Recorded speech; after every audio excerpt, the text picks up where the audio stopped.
नमस्कार। दूरदर्शन के इस विशेष प्रसारण में आपका स्वागत है। आज संसद का बजट सत्र प्रारंभ होने जा रहा है और परंपरा के अनुसार इस सत्र का शुभारंभ माननीय राष्ट्रपति श्री प्रणब मुखर्जी द्वारा किया जाएगा, एक साथ समवेत संसद के दोनों सदनों के समक्ष अभिभाषण के साथ। इस वक्त ये दृश्य है राष्ट्रपति भवन के भव्य प्रांगण का, जहां प्रेसिडेंट्स बॉडीगार्ड माननीय राष्ट्रपति को सलामी देगा और उसके पश्चात संसद भवन तक उनकी अगुवाई करेगा। This iconic dome of Rashtrapati Bhavan,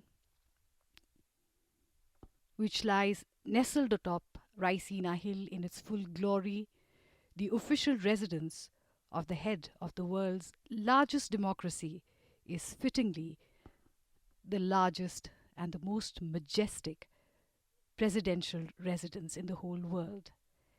And an architectural masterpiece, this is the finest work of Edwin Lutyens, a seamless amalgamation of Western classical architecture with various Indian elements.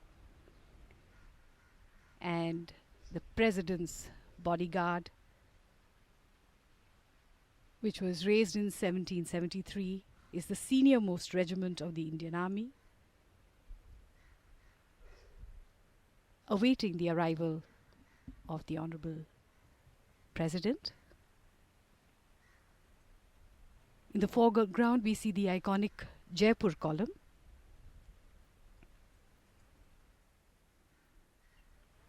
The Honorable President of India, Shri Pranab Mukherjee,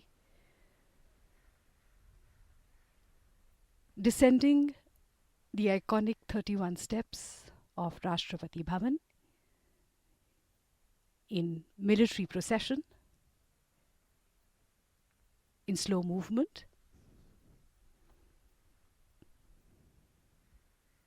He is being accompanied by the ADCs, Squadron Leader Yash Aryan and Lieutenant Commander Rakesh Yadav in front, and Military Secretary to the President, Major General Anil Khosla, and the Deputy Military Secretary bringing up the rear of this procession. As he arrives to the saluting base, the national salute.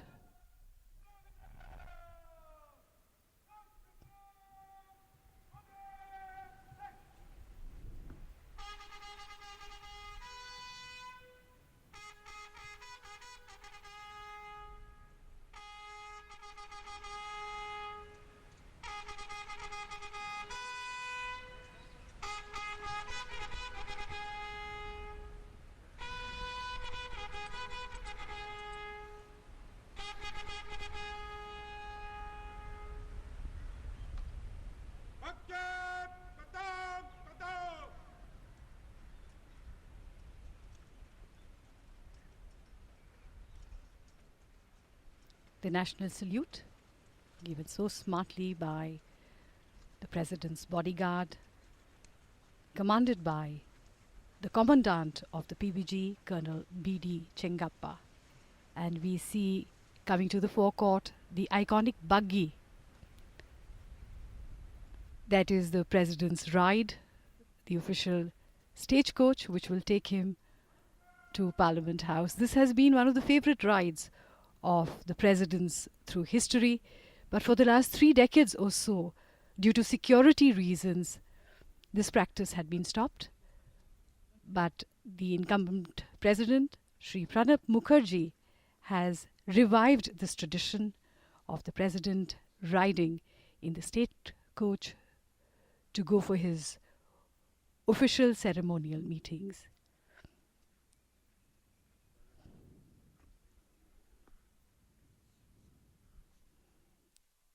Made of teak and handcrafted leather seats and gold trimmings with the state emblem. It is drawn by 3 pairs of horses with postilions riding one side of the horse.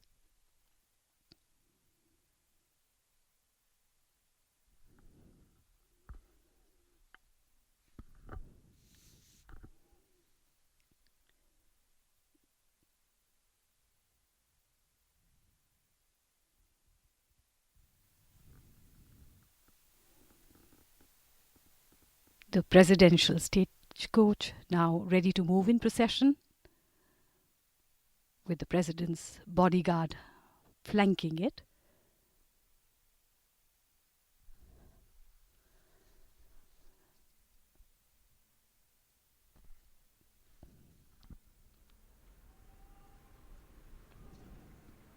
The commanding officer and his second in charge flanking the processions on two sides. A nice warm sunny day to enjoy this ride in a buggy from Rashtrapati Bhavan towards Parliament House, where the Honourable President will inaugurate the budget session by addressing both houses of Parliament in a joint session. As the procession arrives closer to the Jaipur column, he will be given a salute by the valiant Army Guard of the 8th Battalion Jammu and Kashmir Light Infantry, the bravest of the brave. This also is one of the little known traditions of the various formalities of Rashtrapati Bhavan, where the guard turnout or GTO gives a salute to the president every time he leaves Rashtrapati Bhavan or returns.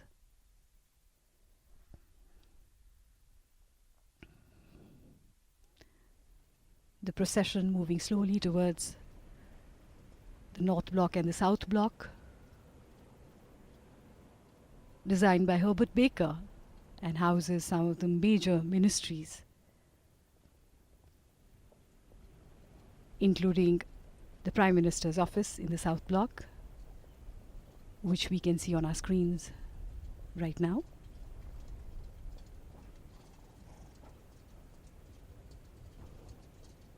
And in the foreground, the iconic Jaipur column, topped with a glass star.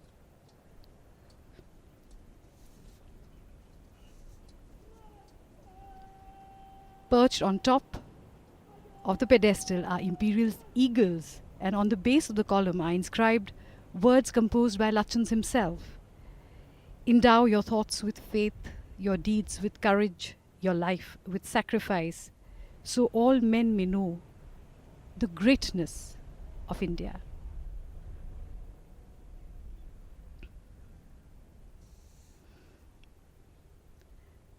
The forecourt gives a vivid idea of the sheer hugeness and self-assurance of Rashtrapati Bhavan. Fittingly, the home of the president of the largest democracy in the world.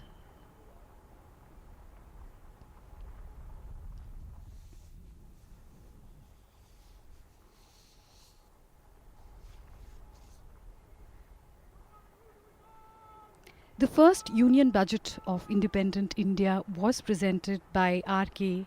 Shanmugam Chetty on the 26th of November 1947, and the Honourable President himself has presented the budget.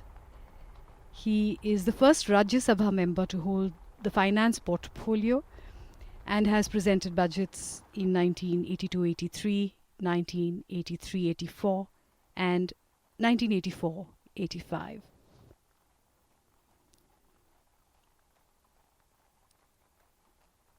As the procession moves past the North and South Block,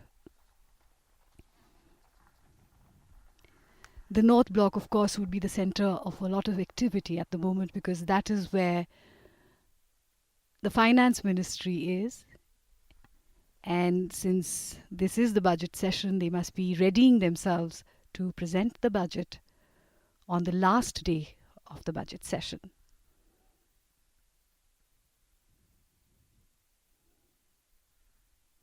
The horse is moving at an easy canter. They play a special role in the ceremonials.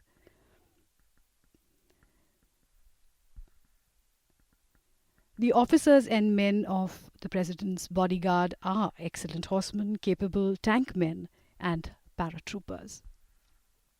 Since independence, it has also seen action in Chushul in 1962 and in the Western Theatre in 1965, as well as in Sri Lanka in 1988. The gentle incline of Raisina Hill, where the North and South Block and Rashtrapati Bhavan are nestled. These sites are usually familiar to us during beating retreat, when this place comes alive with the sound of music, of military bands, as the 26th January celebrations come to a close. And far in the distance, at the other end of Rajpath, India Gate,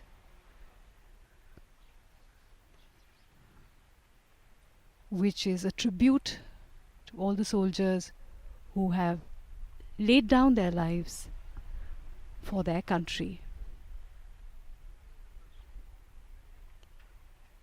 The Amar Jawan Jyoti is housed here as a tribute to the fallen soldiers. Although it is said,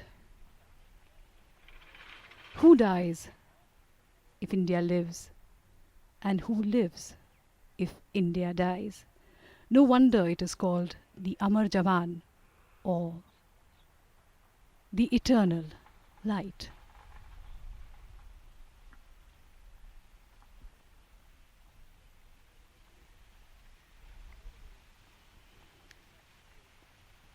When Lachhyans had planned Rajpath, which was then known as the King's Way, it went right from Rashtrapati Bhavan to Old Fort, the idea being that it was a bridge between the old and the new, the ancient and the modern, between the past, the present, and the future.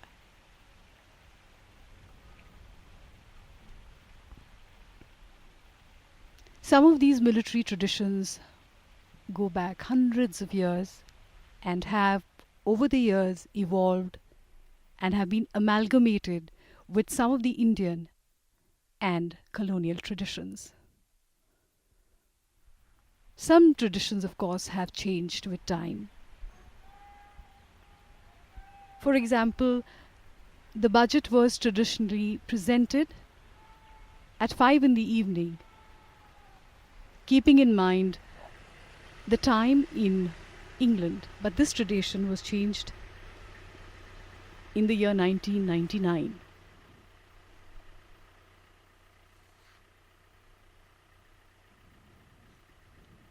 And for the first time, the Finance Minister of India in the NDA government, led by Prime Minister Shri Atal Bihari Vajpayee, changed the ritual, and the budget was announced at 11 a.m.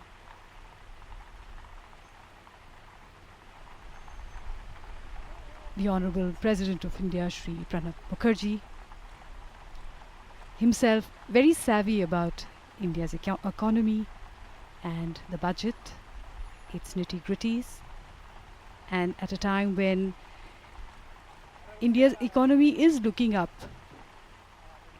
with an average growth rate of about 7%. It augurs well for the hopes and aspirations of the people of India.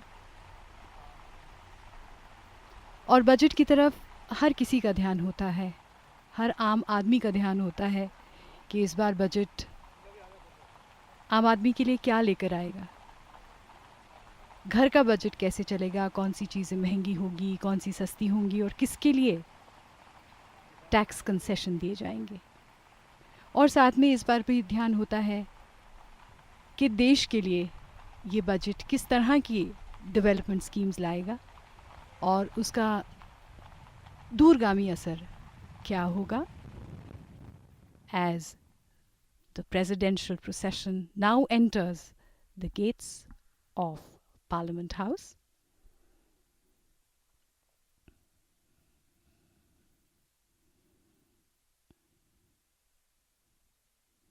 Parliament House was built in 1927 and was the last of the buildings in this Lutyens area that was built.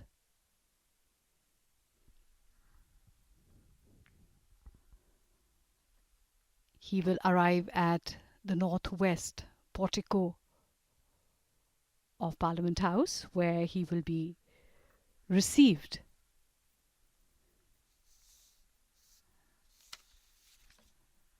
by various officials, including the Vice President of India, Shri Muhammad Hamid Ansari, who is also the Chairman of the Rajya Sabha, the Speaker of the Lok Sabha, the Secretaries General of both the houses. He will be taken in procession from the VIP portico to Central Hall.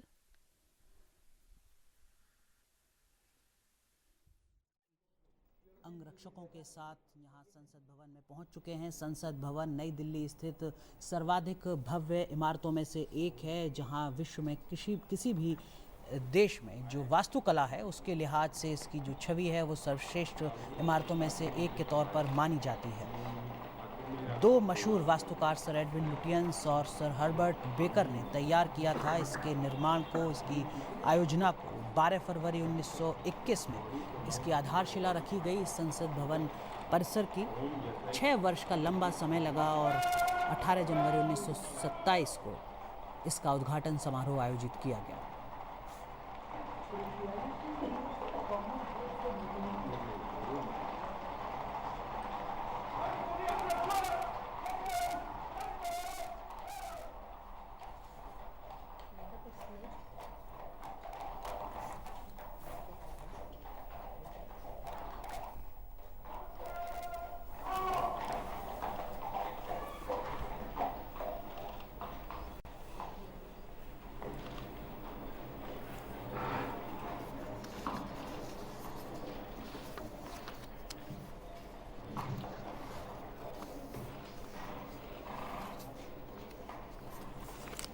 तो अब से कुछ देर में राष्ट्रपति प्रणब मुखर्जी संबोधित करेंगे संसद के केंद्रीय कक्ष में।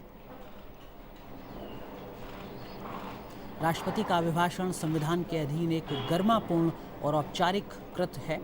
इस अवसर पर अत्यधिक गरिमा और शालीनता बरती जाती है।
तो संसद भवन के परिसर के इस गेट से केंद्रीय कक्ष की ओर रवाना होते राष्ट्रपति प्रणब मुखर्जी, साथ में है उपराष्ट्रपति मोहम्मद हामिद अंसारी, प्रधानमंत्री नरेंद्र मोदी, लोकसभा अध्यक्ष सुमित्रा महाजन, केंद्रीय संसदीय कार्य मंत्री एम वेंकैया नायडू।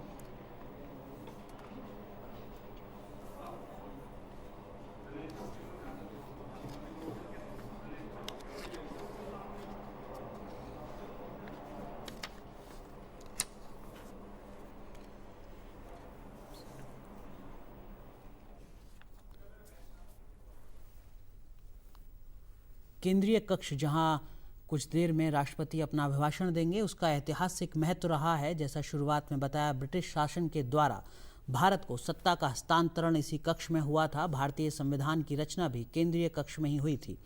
केंद्रीय कक्ष का शुरुआत में इस्तेमाल केंद्रीय विधानसभा और राज्यसभा के ग्रंथागार के रूप में किया जाता रहा। 1946 में इसका स्वरूप बदला गया और इसे संविधान सभा कक्ष में बदल दिया गया।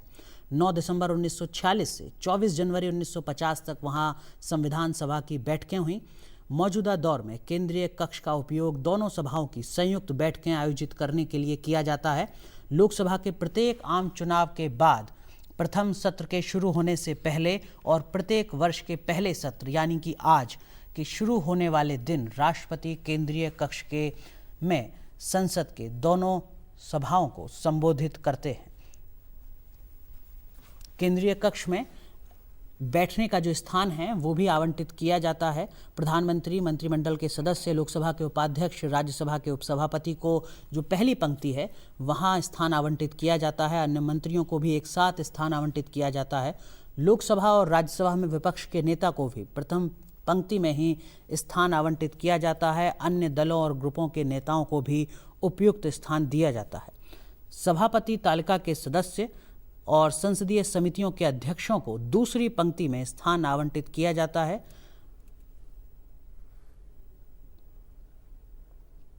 ये परंपरा रही है कि राष्ट्रपति के अभिभाषण के समय कोई सदस्य केंद्रीय कक्ष को बीच में छोड़कर नहीं जाएगा।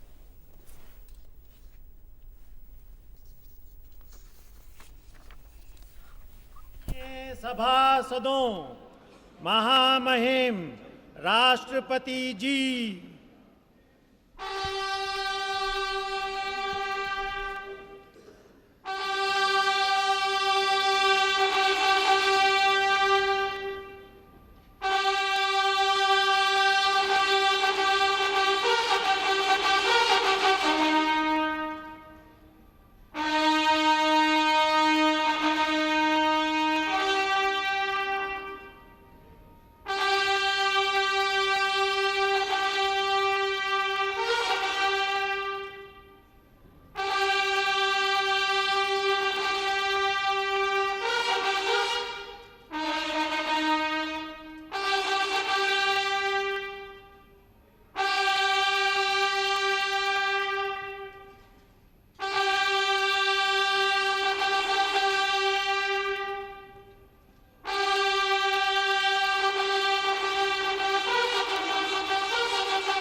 honorable members, in this Basant session of renewal and growth, I welcome you all to the joint sitting of the two houses of the Parliament.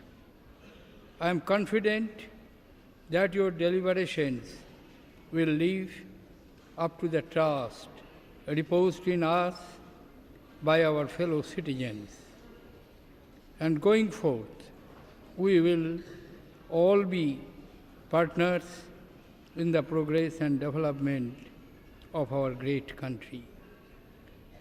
During my address to the joint sitting last year, I had outlined the visionary initiatives undertaken by my government towards building an India that strides into the future with confidence.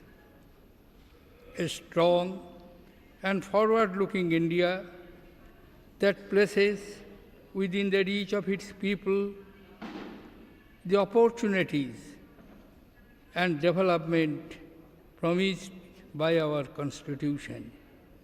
The development philosophy is captured in Sabka Saath, Sabka Vikas, the fundamental tenet which guides my government. Dindayal Upadhyay spoke of Ekatma Manvata Darshan, which envisages Antodaya, where the empowering ray of opportunity reach the last person. This principle guides all the programs of my government. My government in particular is focused on Garibon ki Unnati, Kisano ki Samriddhi and Yuvaon ko Rozgar. Honorable members, the overriding goal of my government is poverty eradication. Gandhiji said, and I quote, "Poverty is the worst form of violence," unquote. The essence of progress lies in bringing sense of fulfillment to the poor and the deprived, the marginalized and vulnerable sections of the society. The poorest of the poor are entitled to the first charge on the nation's resources. Removing the scourge of poverty and destitution is our most sacred responsibility.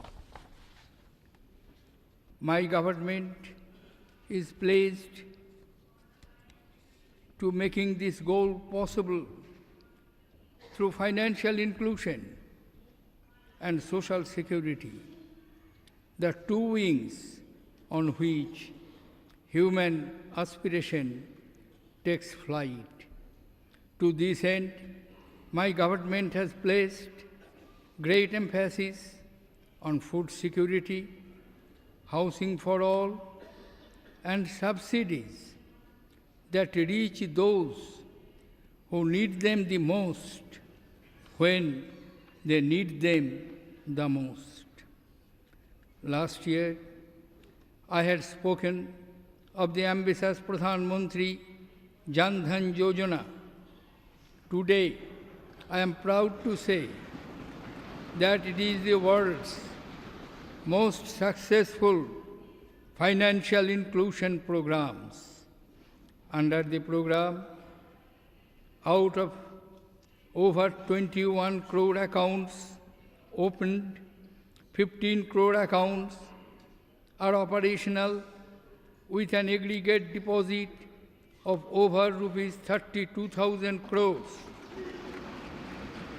The program has gone beyond mere opening of bank accounts to becoming a platform for poverty eradication by offering basic financial services and security to the poor.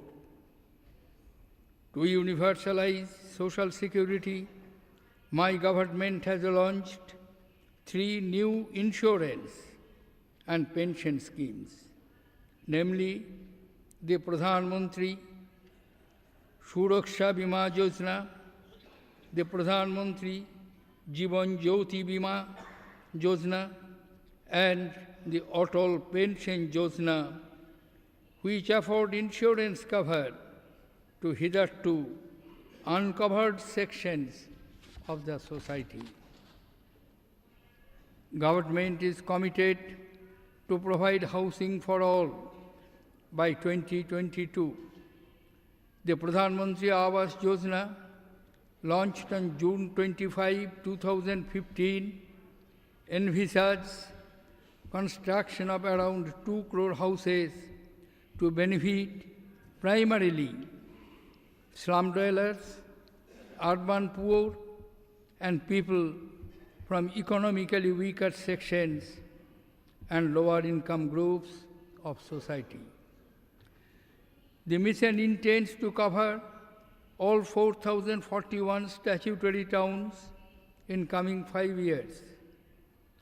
In its first year alone, 2,011 townships in 27 states have been included under this mission. A total of over 4,25,000 houses have been sanctioned with a project cost of over rupees 24,600 crore. Targeted subsidies ensure that benefits reach the deserving. Direct benefit transfer has so far been extended to 42 schemes funded by my government. PAHAL has become the largest direct cash transfer program of its kind in the world, with nearly 15 crore beneficiaries. Since June 2014, the food security coverage has more than doubled to cover over 68 crore persons.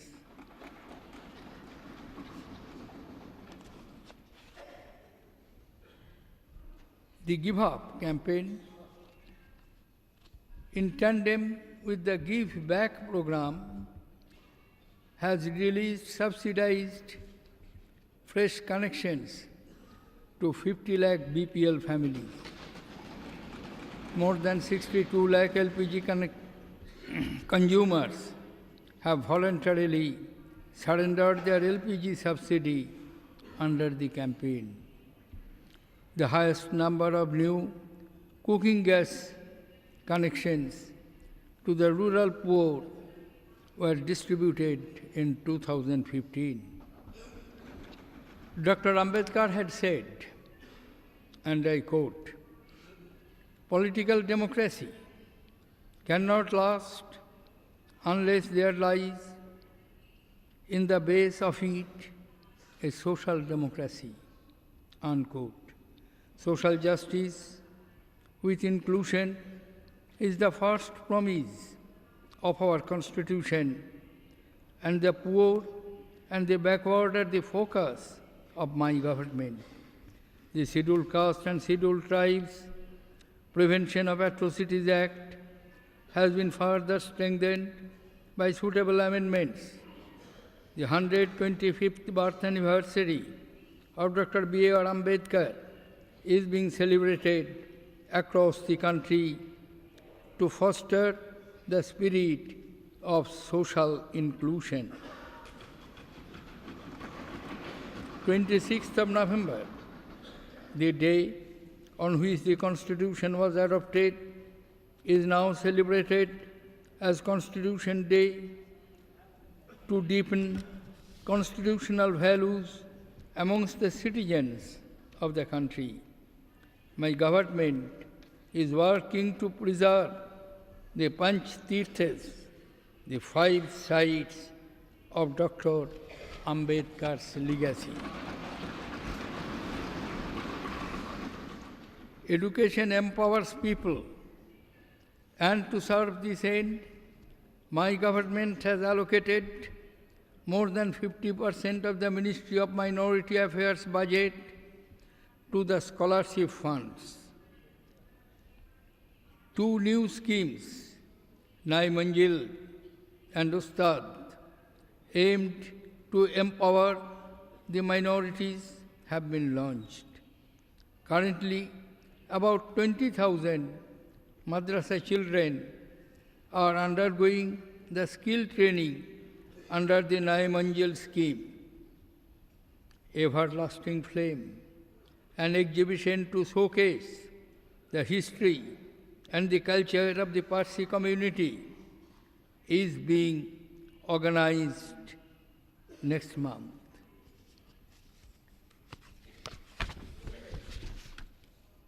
honorable members, Kisano ki Samriddhi, the well-being of farmers, is vital to the nation's prosperity. Acknowledging the fundamental reality, my government has renamed the Ministry of Agriculture and Cooperation as the Ministry of Agriculture, Cooperation and Farmers' Welfare, and taken several measures for the same. My government has recently launched the farmer-friendly Pradhan Mantri Fasal Bima Yojana with the highest ever government's contribution to crop insurance and the lowest ever premium rates for farmers. It has many firsts to its credit, like national coverage of post-harvest losses due to inundation and unseasonal rains, no capping on government subsidy, and use of technology to early and accurate settlement of claims. Assistance to farmers afflicted by natural calamity has been increased by 50%, and eligibility norms have been relaxed.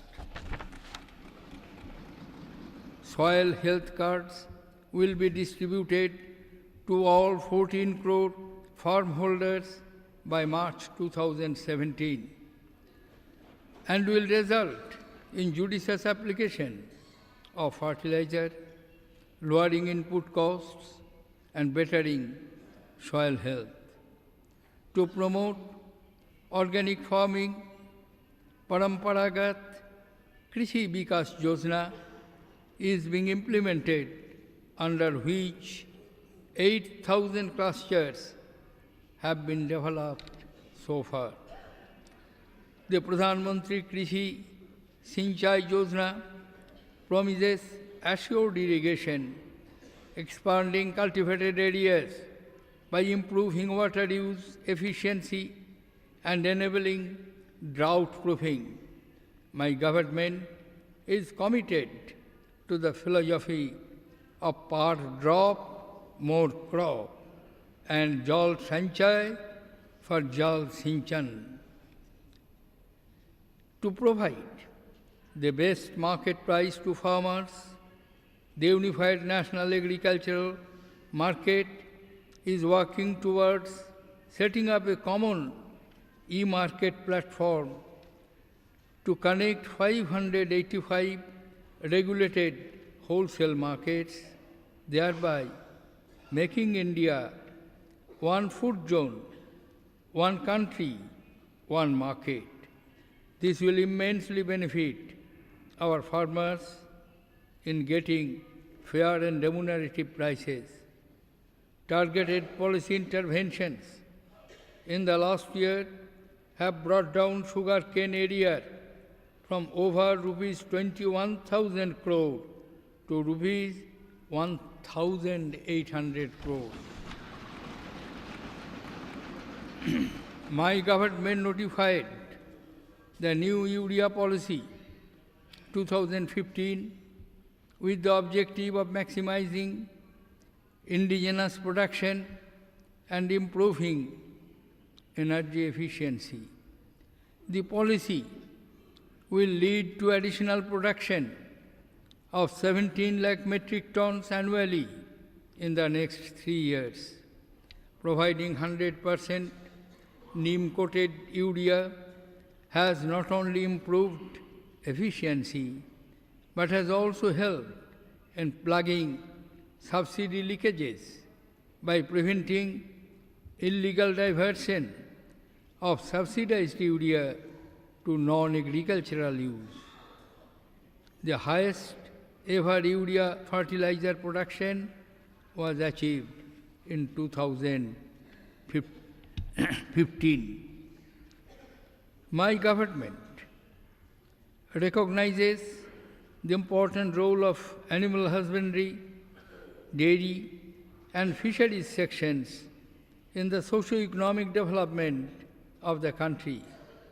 India continues to be the highest milk-producing country with an impressive growth rate of 6.3%. Implementation of the Poultry Venture Capital Fund and rural backward poultry development has led to highest ever egg production.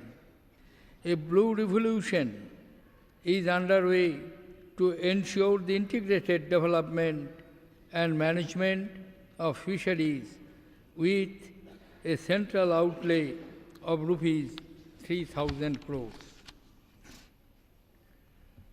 To fully harness the agricultural potential of eastern states, the government is taking several steps to usher in second green revolution in the region. My government has taken steps for strengthening agricultural higher education, setting up 109 new KVKs and 3 new Agriculture Technology Application Research Institute. A 24/7 Kishan channel has been launched to provide information on policy initiatives, prices, and other agriculture-related subjects for the benefit of farmers.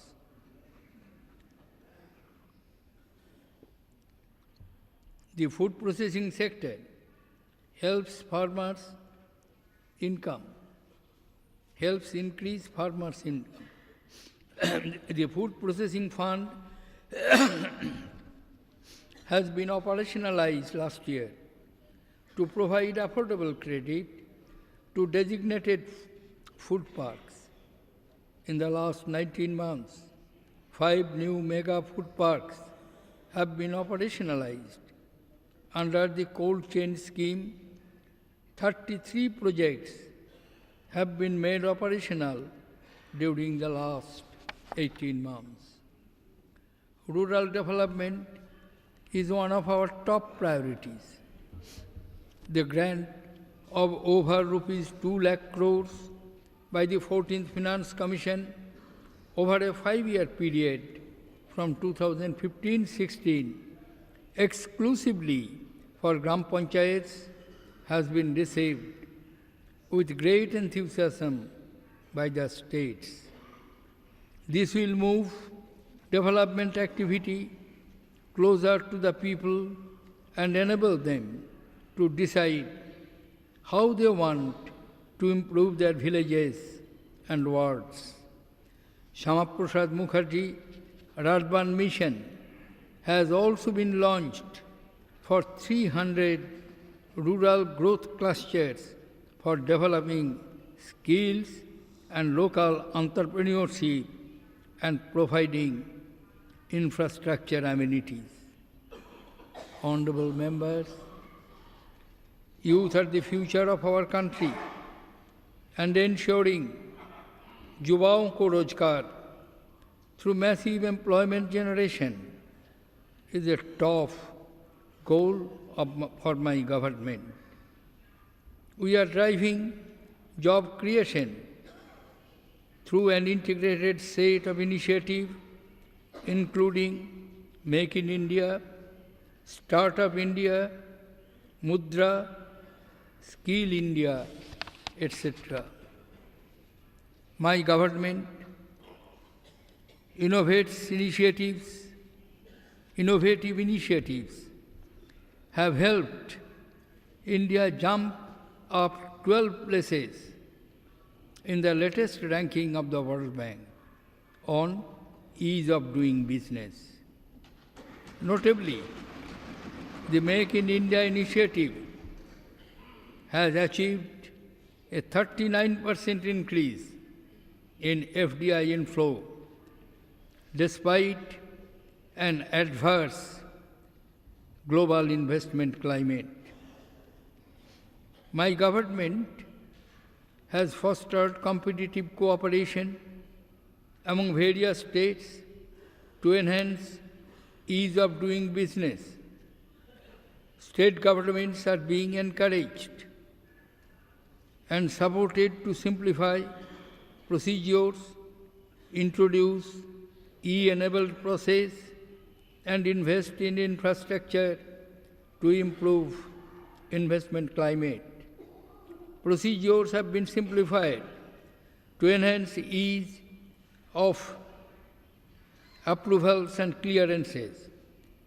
Dedicated commercial courts and commercial division in high courts have been established. For speedy resolution of the commercial disputes, the long overdue amendments to the Arbitration Act have been made. Micro, small and medium enterprises provide large-scale employment. Banks have cumulatively disbursed over rupees 1 lakh crore to more than 2.6 crore borrowers under the PM's Mudra Yojana, of which 2.07 crore are women entrepreneurs. Udyog Aadhaar portal has been set up to facilitate online registration of MSMEs. My government has decided to set up rural livelihood and technology business incubators to boost entrepreneurship in the agriculture and rural sector. The Startup Village Entrepreneurship Program is a new vertical to strengthen the livelihoods of artisans and weavers.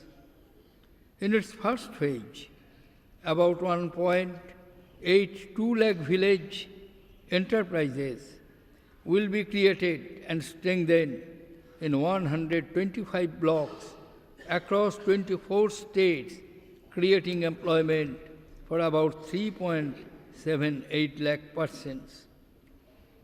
To strengthen the employment-intensive segments of textile industry, my government has launched an amended Technology Upgradation Fund scheme with an allocation of about rupees 18,000 crore over a 7-year period. A series of reforms have been initiated to help convert job seekers into job creators. My government has launched the Startup India campaign, which would deepen, expand and support the innovation ecosystem in the country. The Mahatma Gandhi National Rural Employment Guarantee Scheme has been revamped to ensure the efficient disbursements of wages, increased transparency and creation of productive assets. Mission Antoday, an intensive participatory planning exercise, has reached 2,569 most backward blocks to identify the kind of assets to be created. My government's mission of skilling India has gained momentum, and during the last year, about 76 lakh persons have been trained. Honorable members, my government aims to create a Shikshit, Swasth and Swachh Bharat, an educated, healthy and clean India, in a reflection of how the spirit of Swachh Bharat has manifested in our primary schools. Over 4,17,000 functional toilets for girls and boys have been constructed. New institutions of excellence in higher education have been set up. 2 Indian institutes of technology, 6 Indian institutes of management, 1 Indian institute of science, education and research, and one National Institute of Technology have started functioning. My government has given impetus to research through the launch of Imprint India, whereby scientific goalposts have been identified in 10 fields of research ranging from defense to sustainable living.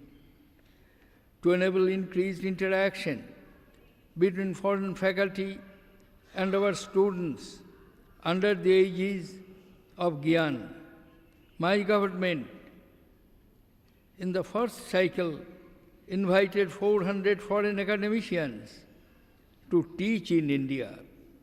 National Institutional Ranking Framework has been launched for higher educational institutions. The National Scholarship Portal provides a one-stop platform for applications of all scholarships. Sports is the best way to Swasth India. My government successfully hosted the 12th South Asian Games from 5th to 16th February 2016 at Guwahati and Shillong, in which more than 3,500 sports persons from all the SAARC countries participated. The Games were the biggest ever sporting event in the Northeast India. I am happy to inform that we have successfully eliminated maternal and neonatal tetanus well before the global targeted time limit of December 2015. The largest number of children ever fully immunized in a single year was in 2015. My government is leveraging Kayakalp, an inter-institution ranking system, to bring about extensive improvement in cleanliness in our health institutions, reduction of hospital-acquired infections, and better service delivery. My government has placed strong focus on holistic health care, strengthening Ayurveda, yoga and naturopathy, Unani, Siddha and Shwa, Rigappa and homeopathy systems of medicine. The first International Day of Yoga was celebrated on 21st June 2015 world over with immense enthusiasm. To address the problems of malnutrition in a holistic manner, my government is ensuring convergence of the actions of various ministries and programs with a clear focus on measurable outcome.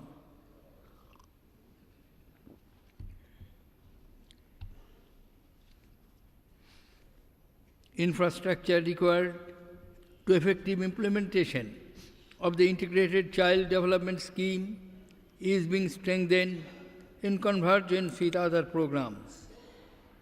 2 lakh Anganwadi buildings are being constructed in 2,534 most backward blocks under Mahatma Gandhi National Rural Employment Guarantee Scheme over a period of 4 years. My government has launched the Sugamma Bharat Abhiyan as a nationwide campaign for achieving universal accessibility, for ensuring that persons with disabilities participate in all areas of community life. During the last year, 342 camps were conducted, aids and assistive devices have been distributed to over 1.7 lakh persons with disabilities. This Swachh Bharat mission, with its focus on behavioral change, is becoming a community movement to herald an overall change in the quality of life and well-being of the people, particularly the poor, focusing on generating wealth from waste. My government has formulated policies on mandatory procurement of power from the waste to energy plants, co-marketing of compost by chemicals and fertilizer companies, and the construction and demolition waste. My government firmly believes that economic development and environment protection can coexist.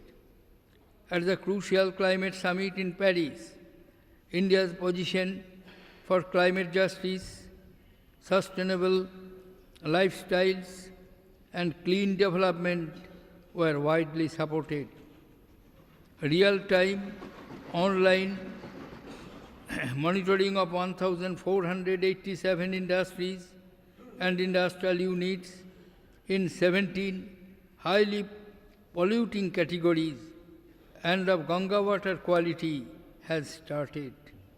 To reduce air pollution, target for emission standards for motor vehicles have been drastically brought down to achieve Bharat's Stage 6 norm by 2021. The Project Tiger coverage has been expanded, and the latest estimation shows an increase of 30% over the last count. My government has launched Jal Kranti Abhiyan, a people-centric program to spread awareness on water conservation and management involving all stakeholders, including Gram Panchayats. As part of the Namami Gange program, my government is implementing several projects in all 118 cities and complete sanitation solutions for 1,649 Gram Panchayats on the banks of the Holy Ganga. Honorable members, my government has taken several measures to improve the quality of governance. Significant steps have been taken to reform institutions, simplify procedures, and repeal obsolete laws. Close to 1,800 obsolete legislations are at various stages of repeal. Niti Aayog is actively engaging with states in policy formulation in the true spirit of cooperative federalism. People's participation in policy making through initiatives like MyGov has now taken firm roots.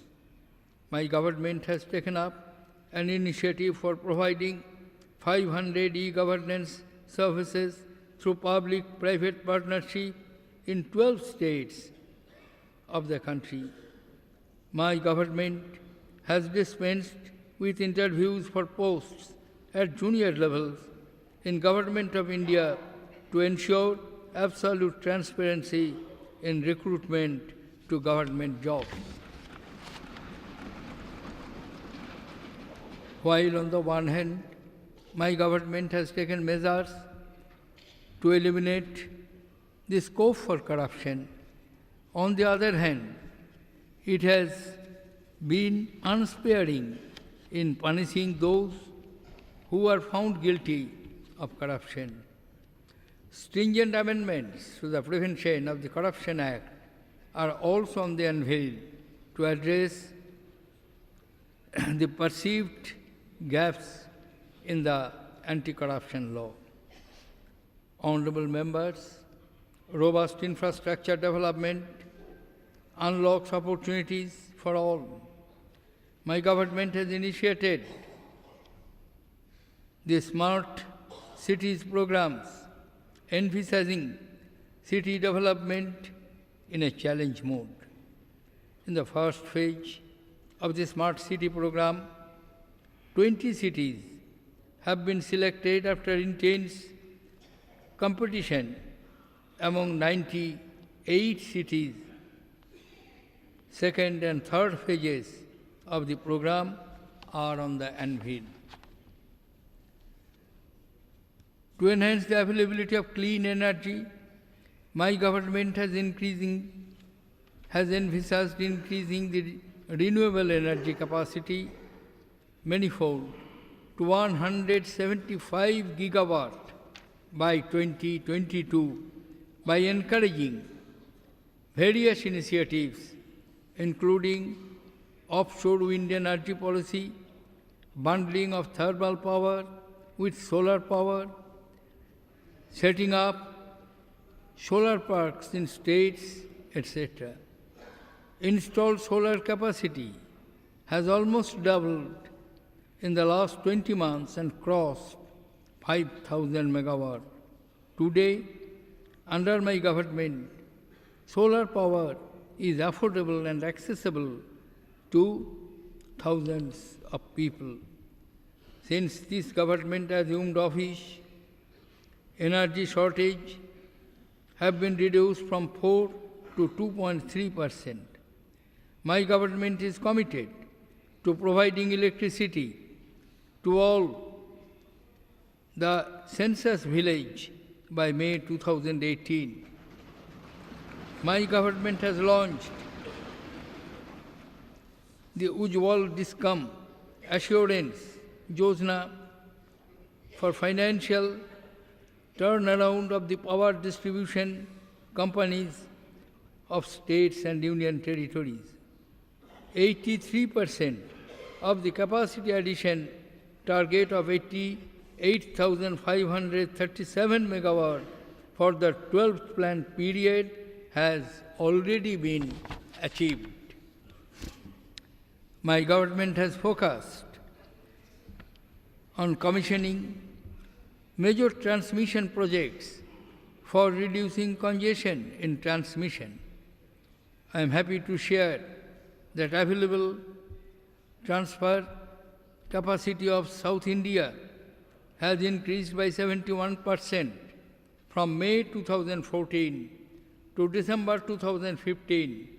This has resulted in cheaper and abundant power in South India, finally moving towards the goal of one nation, one grid, one price. To revive gas-based power generation capacity, my government implemented a new initiative of supply of refined LNG. This has ensured revival of stranded gas plants with installed capacity of 11,717 megawatt. In the year 2015, India witnessed the highest ever generation of electricity. My government has introduced critical amendments in the tariff policy for ensuring availability of electricity to consumers at reasonable and competitive rates. 2 ambitious national LED programs have been launched for cities, for street lighting, and LED bulbs for domestic lighting. Over 6 crore LED bulbs have already been distributed through a bulk procurement strategy. The cost of LED bulb has been brought down from rupees 310 in January 2014 to rupees 64 in January 2015. My government has introduced dynamic and comprehensive reforms in the coal sector and conducted transparent auction allocation of over 70 coal blocks. These will immensely benefit the eastern states in the years to come. Strong emphasis on increasing coal production has resulted in a record 9.8% growth in CIL's coal production and highest ever output of coal. This has also led to reduced imports of coal. Honorable members, to give a boost to the mining sector and to bring in transparency in the allocation of the mineral resources, the Mines and Minerals Development and Regulation Act 1957 was amended and auction of mines has commenced. For systematic exploration in potential mineral-bearing areas using state-of-the-art techniques, National Mineral Exploration Trust has been established. Pradhan Mantri Khanij Kshetra Kalyan Yojana will implement development and welfare projects in the mining affected areas for minimizing adverse impacts and ensuring sustainable livelihood for the affected people. My government has recently dedicated to the nation the Assam gas cracker project with an estimated cost of more than rupees 9,900 crores. The project is expected to generate employment for about 1 lakh persons, both direct and indirect. Honorable members, my government has initiated several ambitious measures for improving sanitation standards at the railway stations and trains, the open discharge of sewage from the trains and combat manual scavenging. All new coaches are now being filled with bio-toilets. Focus has also been on doubling gauge conversion and capacity enhancement. One guides us in our endeavor to works in railways, commissioning of broad gauge and electrification have been at all-time record levels. The highest ever increase in railway capital expenditure was achieved with Government of Japan. Will make the Mumbai-Ahmedabad high-speed rail corridor a really 2015. A landmark agreement. My government has awarded 2 mega projects for setting up of diesel and electric locomotive factories in Mathura and Madhepura respectively. Honorable members, by March 2019, under the Pradhan Mantri Sadak Yojana, 178,000 rural habitations will be connected with all-weather roads. My government has revived a majority of the 73 stalled road projects, completed construction of 7,200 kilometers of highways, and awarded 17,900 kilometer highway projects, which is the highest ever number of new highway kilometers awarded. My government has formulated an umbrella scheme, Bharat Mala, at an estimated cost of over rupees 2,67,000 crores for development of the national highways to ensure connectivity to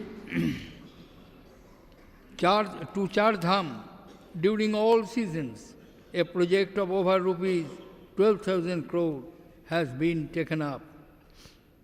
A special Green Highway Policy 2015 has been launched for making highways green and a pilot policy for conversion of the diesel-based into electrical buses have been taken up. The country recorded the highest ever production of motor vehicles in 2015. Guidelines have been issued for the protection of the good Samaritans from harassment in the road accident cases. Honorable members, to rejuvenate the shipping sector with focus on Make in India, my government has launched a scheme for financial assistance to domestic shipyards. Several steps for improving operational efficiency of the major ports and for simplifying rules and process have been initiated. In 2015, India achieved the fastest average turnaround time in ports and the highest ever quantity of cargo handled by major ports. My government is keen on promoting extensive use of the inland waterways and coastal shipping as an alternative mode of transport. My government is also working on a new civil aviation policy with thrust on connectivity to small cities. Domestic air passengers traffic has been registered a substantial growth during the year. Honorable members, setting up world-class infrastructure for electronics manufacturing across the country remains a priority for my government. 29 electronic manufacturing clusters are under development. The recent interventions and subsequent rationalization of duty structure on mobile handset manufacturing industry has led to near doubling of mobile handset production in the current year. Transparent and efficient auction of the spectrum has fetched highest ever price of about rupees 1,10,000 crores. Policies like spectrum trading and sharing have been finalized for optimal utilization of resources. The country recorded the highest ever software exports during 2015. Under BharatNet, the architecture and design of the National Optical Fiber Network is being revamped to rapidly take broadband connectivity to our villages. By spreading the network of common service centers and setting up of BPOs in small towns and linking land record modernization with the use of space technology, my government is taking the benefits of Digital India to common citizens. The Digital India program will give a big boost to citizens' empowerment and knowledge economy. The IT modernization project involving computerization and networking of 1,55,000 post offices in the country will be completed by 2017. The proposed Postal Payment Bank of India will further boost a financial inclusion. Honorable members, my government has embarked on several significant projects such as National Supercomputing Mission, improving fuel efficiency and controlling emissions. My government has launched Science and Technology of Yoga and Meditation program to explore the modern scientific roots of our traditional wisdom. Building upon the success over the past year, my government endeavors is to scale new heights in space. Focus will be on completing the constellation of the Indian navigational satellites in 2016 to cater to indigenous navigation and location-based services. Honorable members, Varanasi and Jaipur have been declared as the first two Indian cities to be part of UNESCO Creative Cities Network. 13 circuits and 13 pilgrimage sites have been identified for development under Doordarshan scheme and Prasad scheme respectively. Radio has once again emerged as the people's medium. Establishment of new radio stations has received a fresh impetus. The good response to the success and transparent bidding for the first batch of private FM radio for Phase 3, comprising 135 channels in 69 cities, augur well for the medium. Honorable members, India is a haven of stability in an increasingly turbulent global economy. GDP growth has increased, making India the world's fastest growing economy among the large economies. Inflation, fiscal deficit, and current account deficit have been decreased. India recorded the highest ever foreign exchange reserves in 2015. The Indradhanush program have been launched to revitalize public sector banks and ensure credit flow to the economy with committed minimum recapitalization of rupees 70,000 crore. In addition, we have undertaken major government reforms, brought in private sector talent, and moved in a fully transparent and meritocratic recruiting process. We have also issued 23 banking licenses after a long hiatus of 10 years. The government's concerted efforts to tackle the menace of black money have started yielding results with the enactment of the black money, undisclosed foreign income and assets, and imposition of the Tax Act 2015, a stringent legislative framework has been put in place to combat the menace. The government has launched the gold monetization scheme and the sovereign gold bond scheme in November 2015 to ensure productive utilization of the idle assets. The government has taken a number of measures to put in place a simplified, progressive, and non-adversarial tax regime by incorporating internationally prevalent best practices in tax administration.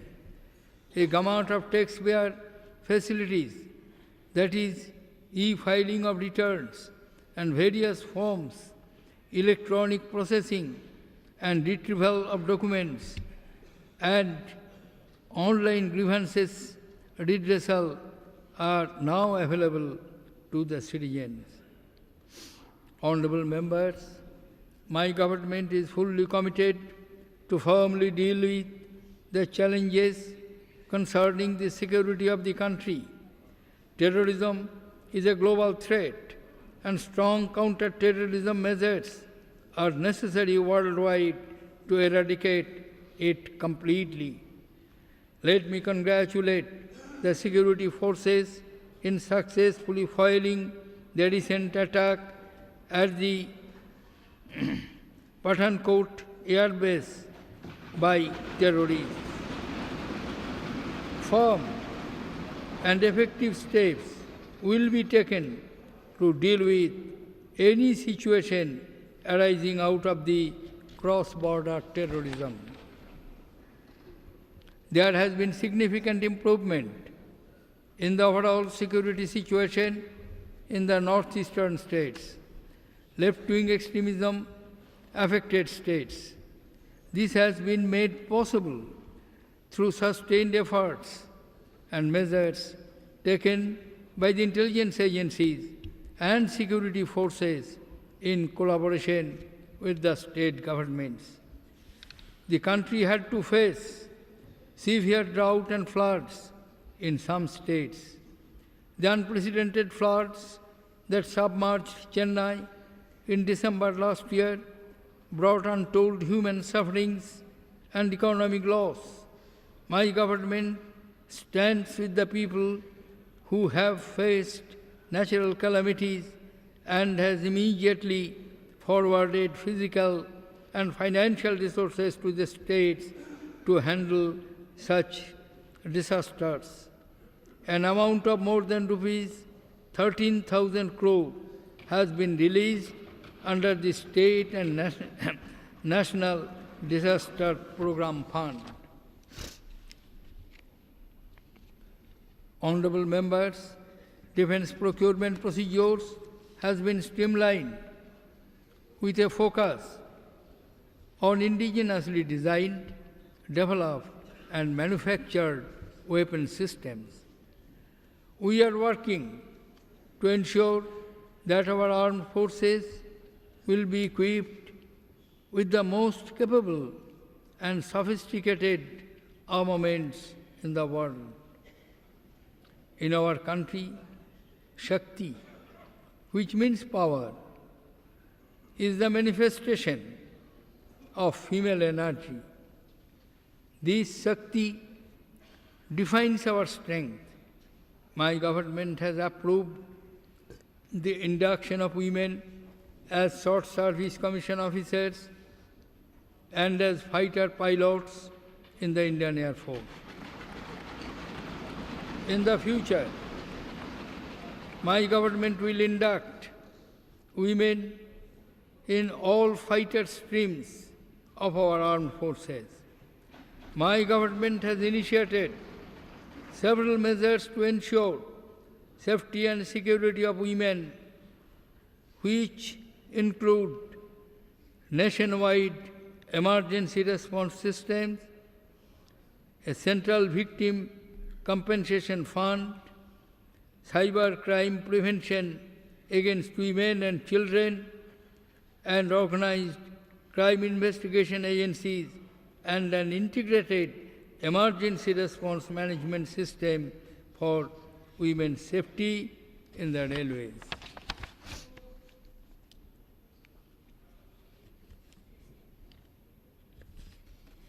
We are indebted to those who, inspired by their selfless services and their supreme sacrifice in the line of duty.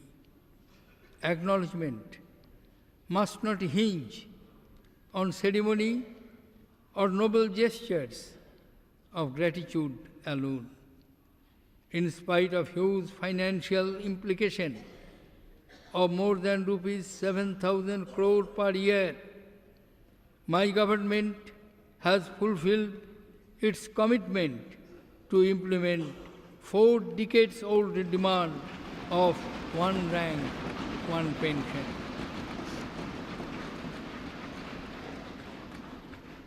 Honorable members, my government has continued to pursue a bold and proactive foreign policy. The primary objective has been to accelerate national development with emphasis on improving India's access to capital, technology, resources, energy, and skills. States have been made partners in our diplomatic efforts. Vasudhaiva Kutumbakam. The world is one family. My government is committed to this principle and its expression in most reasoned in the steps we have taken in reaching out to our neighbors. Last year, my government adopted the historic land boundary agreement with Bangladesh, leading to the peaceful exchange of disputed territories between our two countries.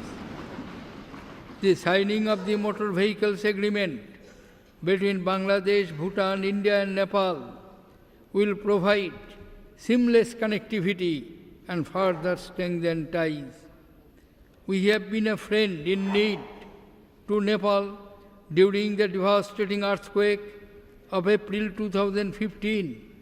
We opened our skies, became a key transit hub and essential enabler so that assistance from other countries could reach Nepal in its hour of need. My government is committed for forging a mutually respectful relationship with Pakistan and in creating an environment of cooperation in combating cross-border terrorism. My government believes in a secure and prosperous future for our neighborhood. India remains committed to providing support to the people of Afghanistan in realizing their dream of building a stable, inclusive, and democratic nation. Dedication of the Afghanistan Parliament to the people by Prime Minister Narendra Modi was our contribution to Afghanistan's pursuit of peace and prosperity. We reached out to the world, both on land and sea, of 54 participating nations in the India-Africa Summit, attended by heads of states and governments from 41 countries, has rejuvenated India's relations with the continent, ushering in a new era of engagement and fraternity. My government will not let oceans separate us and has activated engagement with the 14 Pacific Island countries and revitalized civilizational links with our vibrant Act East policy. India's second international fleet review, attended by 50 foreign navies, reinforced our cultural, commercial, and strategic connect with our immediate and extended maritime neighborhood. My government has played a proactive role in reducing climate change by launching an international solar alliance that has been universally acknowledged. We remain at the forefront of the global fight against terrorism. Sustained Indian efforts have led to the concrete action for reforming the United Nations Security Council. India has also provided strong leadership and new vision to regional and international groupings like BRICS, G20, WTO, East Asia Summit, ASEAN, and the SCO. My government has enhanced NRI and PIO engagement by making it easier for them to get passports and offered visa on arrival by extending electronic travel authorizing facilities to a large number of countries. Today, our citizens living and working abroad know that the government is committed to protecting their interests and helping them in distress. This was manifested in Operation Rahat, in which we successfully evacuated 4,748 Indians from Yemen. We also extended our assistance to other nationalities. We evacuated 1,962 foreigners belonging to 48 countries.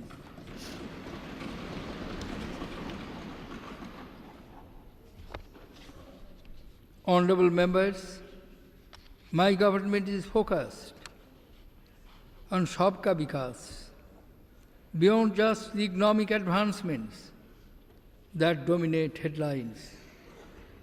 To realize Sabka Vikas, we must ensure that the poor and the deprived are truly empowered to take advantage of opportunities to improve their lives.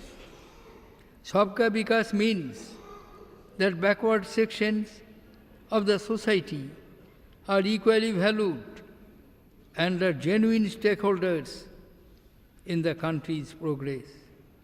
Sabka Vikas implies that we tackle the pollution, traffic, and garbage problems that plague our cities.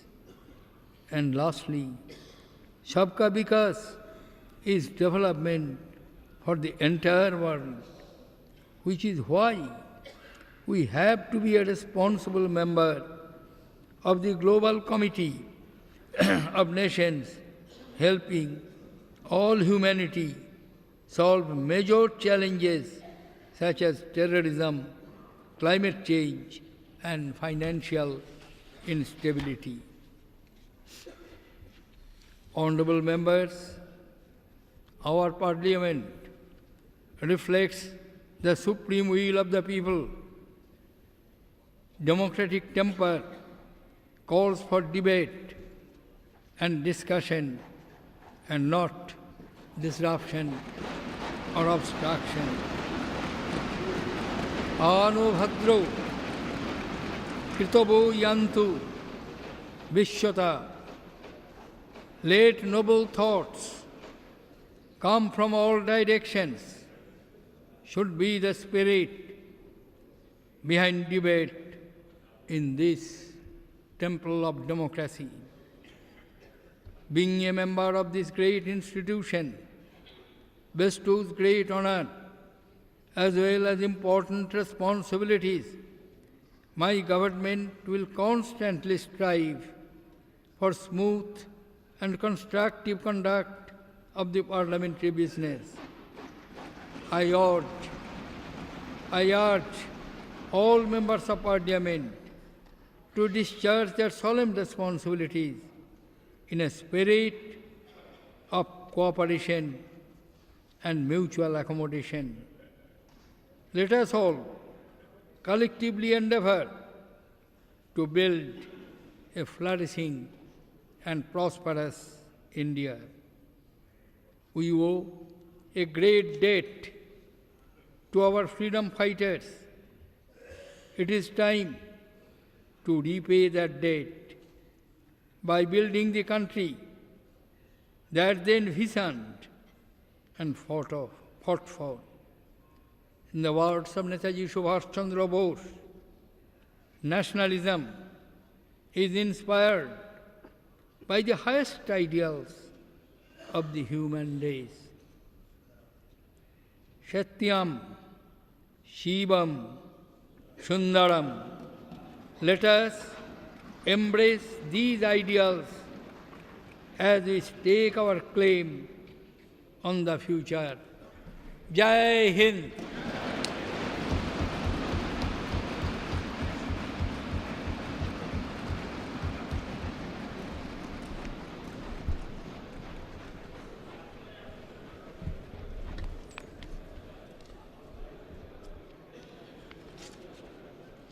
आदरणीय राष्ट्रपति जी, आपने यहाँ अभी संसद के संयुक्त अधिवेशन में अभिभाषण किया है। आपकी अनुमति से मैं अभिभाषण के हिंदी पाठ के आरंभ और अंत के अंश पढ़ता हूँ। कृपया शेष पढ़ा हुआ मान लिया जाए। माननीय सदस्यगण, नवजीवन और विकास लाने वाले बसंत के इस मौसम में संसद के दोनों सदनों की संयुक्त बैठक में आपका स्वागत है। मुझे विश्वास है कि यहाँ पर होने वाली चर्चा इस भरोसे पर खरी उतरेगी जो हमारे नागरिकों ने हमारी प्रति जताया है। इस पथ पर आगे बढ़ते हुए अपने गौरवशाली देश के विकास और प्रगति में हम सभी बराबर के भागीदार बनेंगे। पिछले वर्ष संयुक्त बैठक को संबोधित करते हुए मैंने अपनी सरकार की परिकल्पनाओं की एक रूपरेखा बताई थी, जिसका आशय ऐसे भारत का निर्माण करना है जो भविष्य में पूरे आत्मविश्वास के साथ अग्रसर होगा। ऐसा सशक्त और दूरदर्शी भारत जो लोगों को विकास के वे सारे अवसर मुहैया करेगा जिनका संविधान में प्रावधान किया गया है। विकास का यह सिद्धांत सबका साथ सबका विकास में निहित है और यही मेरी सरकार का मूलभूत सिद्धांत है। मेरी सरकार संसद के सुचारू और रचनात्मक मुख्य कार्य संचालन के लिए निरंतर प्रयासरत है। मैं संसद के सभी सदस्यों से अनुरोध करता हूं कि वे सहयोग और आपसी सद्भावना के साथ अपने उत्तरदायित्वों का निर्वहन करें। हम सब मिलकर एक समृद्ध भारत बनाने का प्रयास करें। हम अपने स्वतंत्रता सेनानियों के ऋणी हैं और अब समय आ गया है कि उनके इस ऋण को चुकाने के लिए हम देश को वैसा ही बनाएं जिसकी उन्होंने कल्पना की थी और जिसके लिए उन्होंने संघर्ष किया था। नेताजी सुभाष चंद्र बोस ने के शब्दों में राष्ट्रीयता मानव जाति के उच्चतम आदर्शों सत्यम शिवम सुंदरम से प्रेरित होती है। आइए देश के सुंदर भविष्य के लिए इन आदर्शों को अपनाएं। जय Hind.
The Central Hall, the President spoke about fighting the two evils, poverty and destitution. In fact, also ending his speech on looking after the concerns of the poor and the deprived in the country. The President there talking about issues like financial inclusion, social security, targeted subsidies, agriculture, the infrastructure, environment, the investment cycle, the governance issues, also the issues of corruption, security, development, planning, and the rest.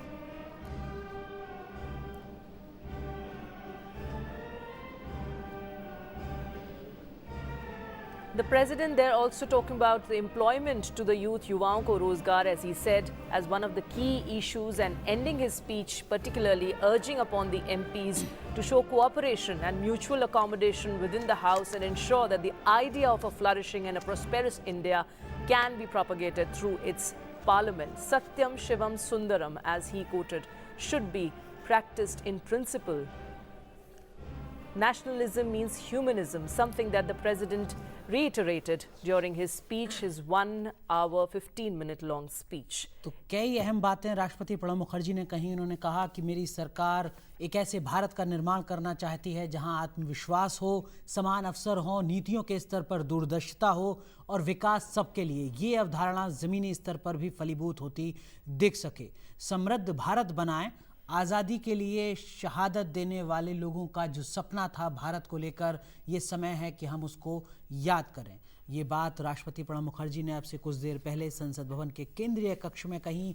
Budget सत्र का आज पहला दिन है, आज से शुरुआत हो चुकी है। 2 चरणों में ये सत्र चलना है और जिस तरीके की परंपरा है, नियम है कि बजट सत्र के पहले दिन की शुरुआत राष्ट्रपति के अभिभाषण से। कई अहम बातें लगभग 1 घंटे से ज़्यादा लंबे इस अभिभाषण में राष्ट्रपति ने कही हैं, जिसमें बताया है कि सरकार ने बीते 1 साल में किस तरीके के कदम उठाए हैं अलग अलग क्षेत्रों को लेकर, चाहे वो कृषि की बात हो, अर्थव्यवस्था की बात हो, ऊर्जा की बात हो, वित्तीय समावेश की बात हो, शिक्षा की बात हो, निवेश के मोर्चे पर किस तरीके का काम सरकार के द्वारा किया गया है, ग्रामीण विकास के लिए क्या कुछ कदम उठाए गए हैं और आने वाले दिनों में किस तरीके का रास्ता, किस तरीके का विजन सरकार का है।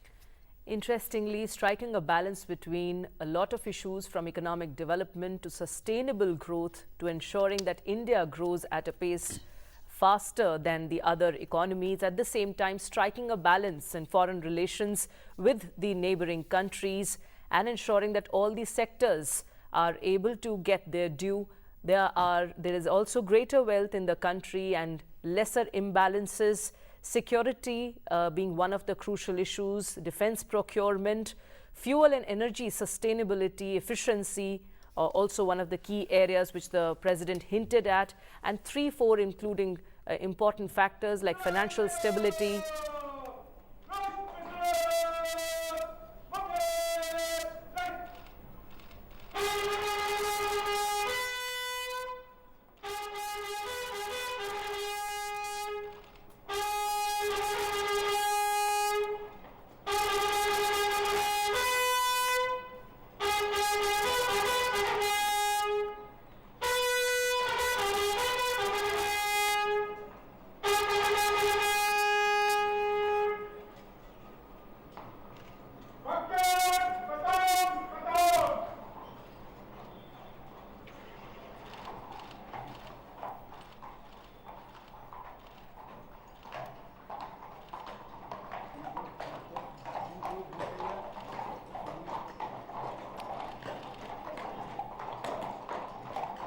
And the president will now be leaving the Parliament House premises.